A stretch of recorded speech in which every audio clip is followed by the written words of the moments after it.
Howdy everyone, Pocho here with an Age of Magic video, and in today's video we're going to be beating the Dark Elves, because that feels like the only content we really have to make at the moment. So enjoy it. We have a brand new team to show everyone. Before we get into it, there are a few things I want to go over. Number one being, I have started a new YouTube account. That YouTube account will be dedicated to my Pokemon card opening packets. If you're interested in knowing what that is about, feel free to message me. If you're interested in supporting the channel, the link to that channel is in the description below. Number two being, I'm very close to opening my community Discord server. If you're interested in joining that, that should happen in the next week or so. The link to that will be in the description. I'll let you guys know when that happens as well. Getting into this team, however, this team was brought to me by Balrog and one of his community members in his clan. I believe his name was David. If I've got that wrong, I apologize. It is a pretty fun team to use. It utilizes the Bomb Squad with a Gloriana leader. The reason for that is because Gloriana increases damage against Dark Elves. So it's quite fun to use and has a pretty high success rate in winning. Balrog has tested this team extensively in the current tournament. He said he's won 30 plus battles with it, hasn't lost once. I've tried this 20 times. I won every battle except once, and to be honest, I can't recall what happened. I was so confident in this team's ability. I was in the late teens of testing, and I was mindlessly pressing the button, so I'm not sure if I made a mistake or what the go was. So I have ranked this team a 99% chance to win at 3 stars with the 1% chance of a loss due to I could see very bad RNG causing a loss in this battle, but it would be very unlucky to happen.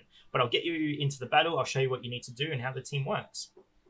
Okay, so going into battle, we're starting off with a Rock's Frozen Prison, going to freeze the majority of the enemies. Very lucky we got 5 freezes. That doesn't happen too often. Now, when it comes to Misahiku, the more you play with this team, I feel like you're going to come up with your own way you want to do this. You can cast either Terrifying Illusion or Water Shield. Personally, I like to cast Water Shield. The reason for this is the third part of the ability. All high elves in the party will cause 50% more damage with their next critical hits, and other allies will do so for 1 critical hit. So it is a little bit of extra damage. However, it's probably equal to what would happen if you casted Terrifying Illusion. But we are going to go cast Water Shield. Beautiful. And then we're going to follow up with Forest Echoes. Now, Forest Echoes has the chance of increasing our damage, but since Gloriana is the only wild elf on the team, it's a 20% chance. Very low.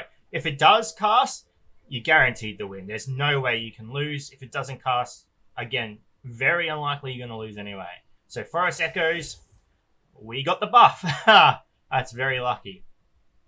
Now you get to see the full effect of this team.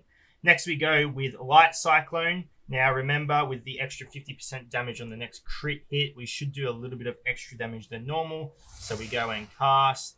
As you can see, a lot of damage came out on Loki, the others fine. And now we come to our Soothsayer, who is pretty much going to decimate most of these characters. So we are going to use Anger of Flies. And as you can see, the enemies just crumble. Now, I've very rarely ever seen Azario survive this. Normally it's just Naja, sometimes Naja and Royna. The results can skew a fair bit. So what are we going to do? We are going to use our AoE ability here. We aren't going to focus Azario. We are just going to go and try and lose some of those immortality stacks off the Naja, because when it comes to Tyros, he's going to take all the stacks away and we take her out. With Azario being left, we take her out as well. As you can see, we exit the battle on full HP. Wonderful. There are chances that you will lose some HP on your Gloriana in this fight. If that is the case and you're using Tournament, you just use a heal kit on her. You will only ever need to use the heal kit on Gloriana. So it should be sufficient enough to last you through 40 battles in a tournament scenario. Balrog did use this team in the tournament, was able to use all 40 battles using this team against Dark Elves. There were a lot of Dark Elves. And his results came out pretty positive as well. He didn't lose one single battle. As mentioned at the start of the video, however, I believe there is the RNG chance you could lose this fight if you get very, very unlucky with both Tyros Spin RNG and your Soothsayer Bomb RNG. Very, very unlikely though, and you would be very unlucky. Anyway, ladies and gentlemen, thank you so much for watching. If you do have any questions, feel free to leave a comment below. I'll answer to the best of my ability, and wherever you are in the world, until next time, please take care of yourself.